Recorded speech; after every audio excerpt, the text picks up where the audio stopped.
તો સાવરકુંડલામાં મામલતદાર કચેરીમાં રોડના કામમાં ભ્રષ્ટાચારનો આરોપ લાગ્યો છે, જેમાં પીસીસી કામમાં ભ્રષ્ટાચાર થયો હોવાનો સ્થાનિકોનો આક્ષેપ છે। રેતી સાથે માટી ભેળવવામાં આવતી હોવાના આક્ષેપ કરીને કામ અટકાવ્યું। નબળી ગુણવત્તાના કામના આક્ષેપને લઈને હોબાળો પણ થયો, જેમાં મામલતદારને ભ્રષ્ટાચાર અંગે રજૂઆત કરવામાં આવી। બેફામ ભ્રષ્ટાચાર સાથે થતી કામગીરી સામે સવાલો ઉઠાવ્યા। 40 લાખના પીસીસી રોડમાં લોટ પાણીને લાકડા જેવી કામગીરી।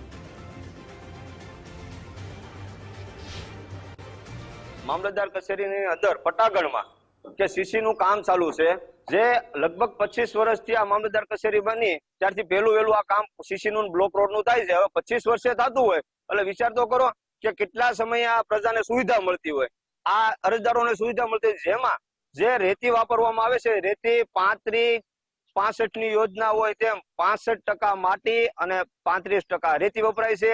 તેમજ આ રેતી આખા જિલ્લામાં પ્રતિબંધ છે। તો એક તો દુઃખની વાત એ છે કે મામલતદાર કચેરીની અંદર કઈ રીતે આ રેતી સોરાવ પહોંચી, એને 5 પરમિટ છે કે નહીં, ક્યાંથી સોરીને લાવ્યા, તેની વિરુદ્ધ કાયદેસરની કાર્યવાહી કરવી। મને મારા એસઓ જાણ કરી ને એ રજા પર છે એટલે મને એ સાઇટ ઉપર આવવા માટે જાણ કરેલી છે। અને હા, એટલે રેતીના સેમ્પલનો પ્રશ્ન હતો, એટલે રેતીના સેમ્પલ આપણે અત્યારે પેક કરીને ટેસ્ટિંગમાં જવા દઈએ, કામ અટકાવી દઈએ અત્યારે।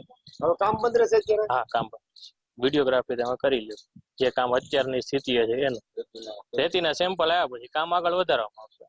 એવું છે કે કામ આરએનબી સ્ટેટ મારફત થાય છે, એજન્સી પણ આરએનબી સ્ટેટ પર બધી નક્કી થયેલી છે અને 3 દિવસથી આ કામગીરી ચાલુ છે। 3 દિવસ તો રજા હતી, આજથી ઓફિસ ચાલુ થઈ, આજથી 3 દિવસ રજા બાદ આજે સવારે અમે રાઉન્ડ માર્યો, સવારે પણ કામ ચાલુ હતું। અત્યારે કઈક હમણાં કોઈ આવ્યા ને કોઈ રજૂઆત કરી કે ભાઈ આમાં આવો પ્રશ્ન છે, એટલે અમે રૂબરૂ ગયા, સ્થળ વિઝિટ કરી અને આરએનબી પંચાયતને એજન્સીને સૂચના આપી દીધી કે આના નમૂના લઈને ટેસ્ટિંગમાં મોકલી દો અને જો ડાઉટફુલ લાગે તો નિયમ મુજબ કાર્યવાહી કરો।